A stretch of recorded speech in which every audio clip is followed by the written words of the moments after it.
อะไรนะ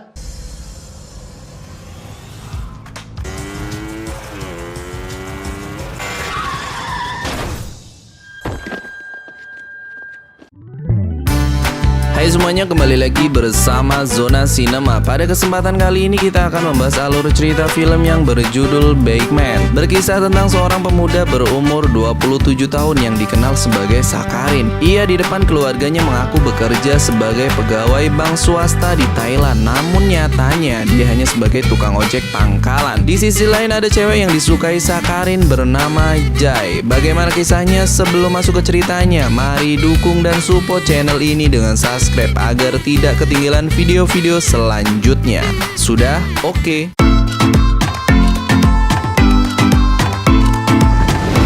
Pagi hari, seorang pria bernama Sakarin akan bersiap-siap untuk berangkat bekerja dengan menggunakan pakaian yang sangat rapi. Ini menggambarkan bahwa ia sepertinya bekerja di sebuah kantor. Sakarin tinggal di sebuah rumah sederhana di pinggiran sungai. Sakarin tidak tinggal sendirian, ia tinggal bersama ibu dan seorang nenek. Ketika Sakarin hendak berangkat bekerja, dua pria memasuki rumahnya. Ternyata pria tersebut adalah teman dekat dari mendiang sang ayah. Pria ini bernama Tuan Precha. Dia dulunya adalah seorang perwira di kepolisian di Bangkok. Namun berbanding terbalik dengan sang anak yang memiliki tato dan seperti anak berandalan. Ia bernama Norak. ชายข้าดิลอยหน้าลอยตา โอ้ยมาบ้านฉันทีไรนะฉันใจคอไม่ดีทุกทีเลยกลัวของหาย เอาเฮ้ยใจเย็นนะนรสิงห์ Adegan berlanjut dengan Sakarin yang berangkat bekerja menggunakan kereta api. Sesampainya di kantor, ia pun seperti ingin mengganti bajunya. Dan ternyata Sakarin tidak bekerja di sebuah kantor. Ia hanyalah seorang tukang ojek pengkolan yang jauh dari rumahnya.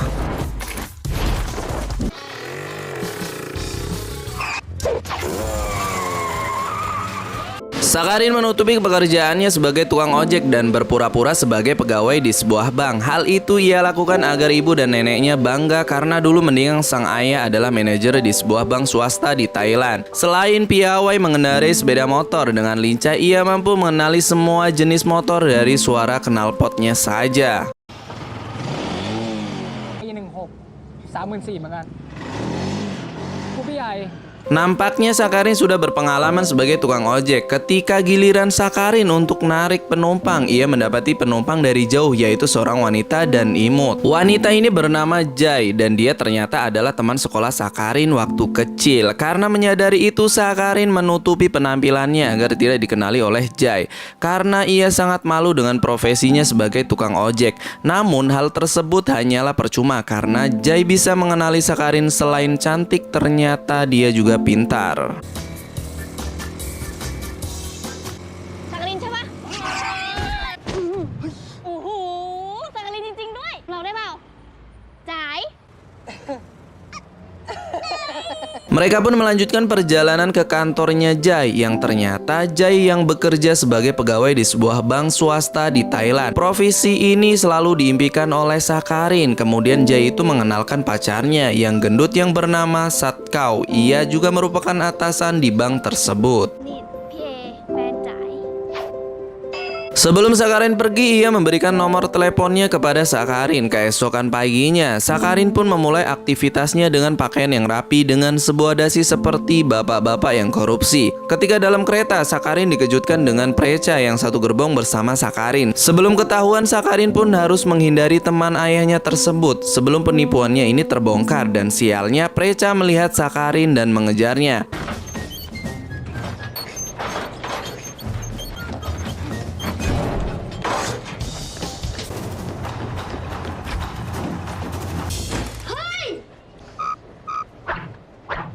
Precha di sana memberitahu bahwa ibunya akan pergi ke kota untuk membantu mereka membereskan toko boneka miliknya.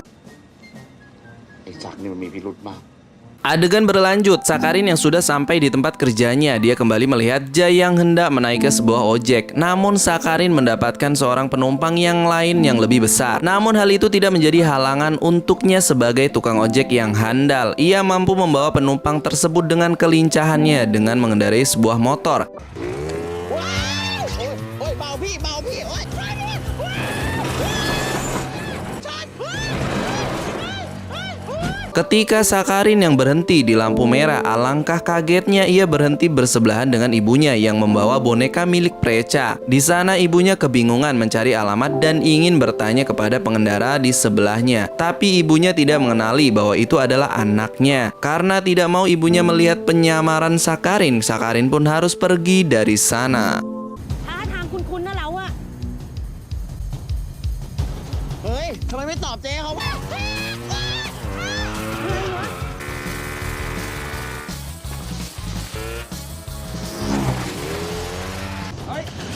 Adegan berlanjut dengan Sakarin yang adu jotos dengan Norak, anaknya Preca. Dia pun dikejar-kejar oleh polisi. Namun apa boleh buat, dia pun berhasil ditangkap dan dibawa ke kantor polisi dan di sana ia pun didenda. Namun sialnya dompet yang berada di celananya tertinggal di rumahnya dan terpaksa Sakarin menghubungi Jai untuk meminjam uangnya. Akhirnya Jai pun pergi ke kantor polisi dan menyelesaikan masalah yang dialami Sakarin. Setelah dari sana Sakarin pun pulang ke rumahnya, tapi Sakarin kebingungan karena hidungnya terluka akibat adu jotos tadi. Ia tidak mau hal tersebut diketahui oleh sang ibu. Akhirnya Sakarin pun memiliki cara, yaitu berpura-pura jatuh di depan rumahnya. แม่ไปไหนครับ แม่ไปส่งผ้า Namun sayangnya ibunya lagi tidak berada di rumah. Tak lama kemudian sang ibu pun datang dan ibunya malah terjatuh akibat ulah anaknya yang membasahi lantai rumahnya itu.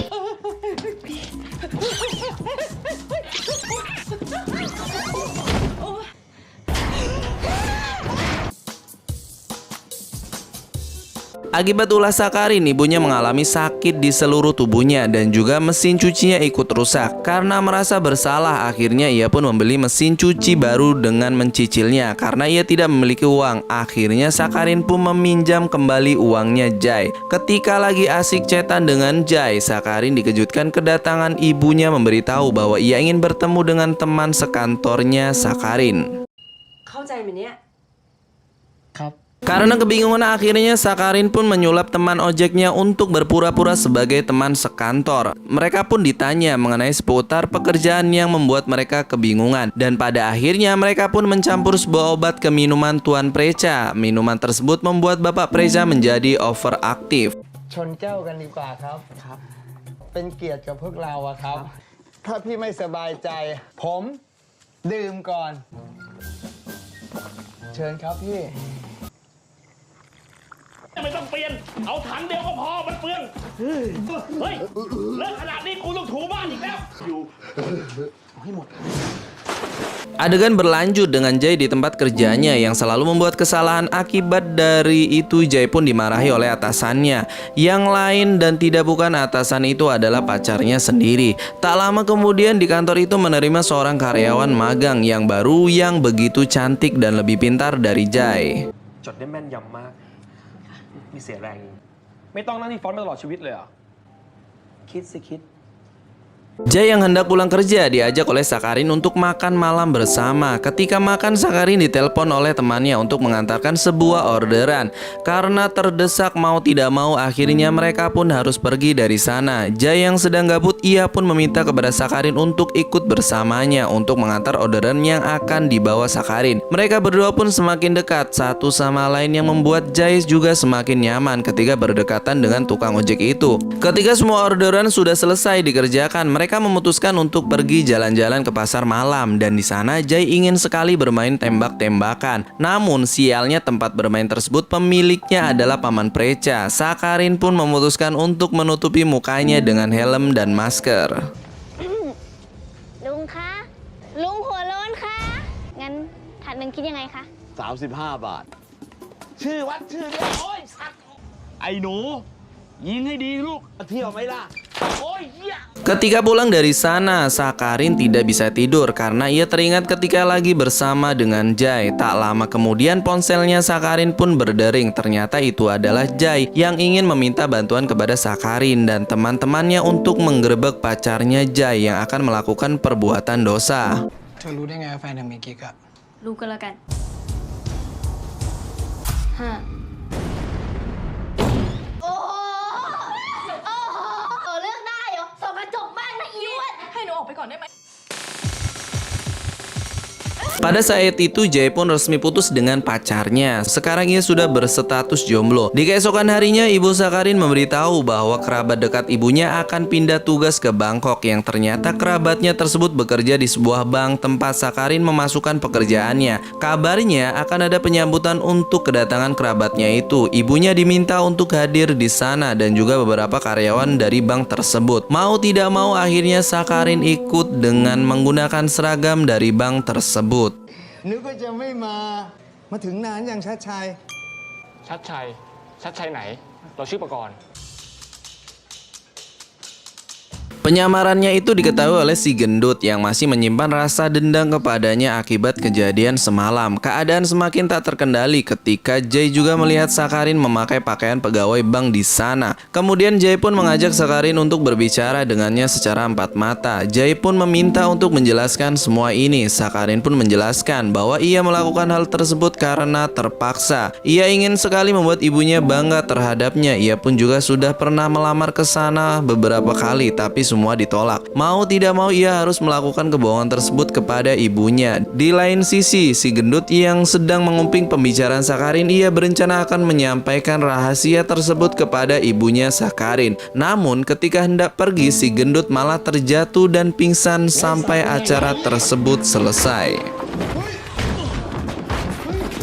สัตว์เอ้ยปวดก็น่าจะแวะเยี่ยวมาก่อนตายหรือเปล่าไม่รู้นะ Keesokan harinya Jay menghampiri Sakharin dan memberitahu bahwa di bank tempat dia bekerja membuka lowongan pekerjaan. Namun Sakharin menolaknya karena ia yakin bahwa dirinya akan ditolak karena hal tersebut sudah dilakukan sebanyak 27 kali. Karena Sakharin yang sudah hilang harapan, Jay pun memberikan semangat kembali kepada Sakharin dan juga memutuskan untuk membantu Sakharin belajar agar lolos dalam tes interview kerjanya. Setelah belajar yang cukup lama, ia pun melanjutkan tesnya kembali. Namun hal tersebut masih saja sama, ia tetap tidak diterima bekerja di sana. Dan akhirnya Sakharin pun memutuskan untuk kembali ke tempat pangkalan ojeknya. Ia sepertinya sudah kehilangan semangat hidup. Tak lama ia menerima panggilan telepon dari Jay. Dia mengatakan bahwa si gendut akan menuju ke rumah Sakharin. Tanpa pikir panjang, ia pun bergegas menuju ke rumahnya.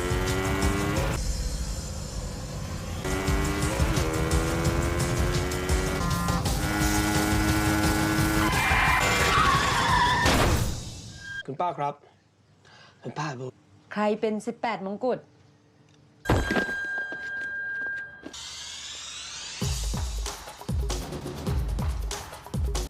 เพื่อแต่แป๊บพูดผ้าแป๊บบอก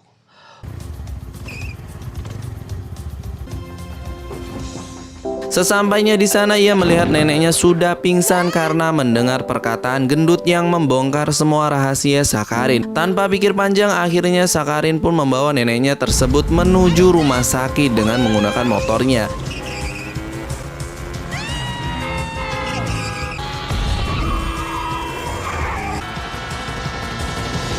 Sesampainya di rumah sakit, ia pun menjelaskan semua kepada ibunya dan juga berkata bahwa ia tidak bisa menjadi kebanggaan untuk ibu dan mendiang sang ayah. Namun ibunya pun berkata bahwa semua yang dirahasiakan Sakharin ibunya sudah mengetahuinya dari awal. แกอาจจะอายที่เป็นมอเตอร์ไซค์รับจ้าง แต่แม่ไม่อายที่มีลูกเป็นมอเตอร์ไซค์รับจ้าง เชื่อเถอะว่าถ้าพ่อแกยังอยู่ที่นี่ตอนนี้น่ะก็จะพูดแบบที่แม่พูดละ Kemudian sang ibu pun memeluk anaknya. Diceritakan di akhir film, Sakharin pun dipanggil ke bank dan diberitahu bahwa dia diterima bekerja di bank yang dia impikan sejak lama. สวัสดีครับ สวัสดีครับ แต่คนรับพนักงานเพิ่มอีกคนแม่ แม่ไอ้ศักดิ์มันได้งานแบบ Seperti itulah cerita dari film Baikman. Banyak sekali pesan yang bisa kita ambil dalam film ini. Yang pertama, walaupun tidak bisa diterima bekerja di tempat yang ia inginkan, tetapi ia bisa bahagia dalam menjalani tugasnya sebagai tukang ojek. Dan yang terpenting, berkat dorongan orang yang kita cintai seperti Jay dan doa seorang ibu seperti ibunya Sakharin. Tak kasih tahu ya, kuncinya kesuksesan itu yang terpenting selalu berusaha dan pantang menyerah. Baiklah, itulah tadi alur film kali ini. Yang belum subscribe, jangan lupa tekan tombol subscribe-nya agar channel ini tetap berkembang dan memberikan konten-konten yang lebih menarik. Zona Cinema pamit undur diri, bye-bye.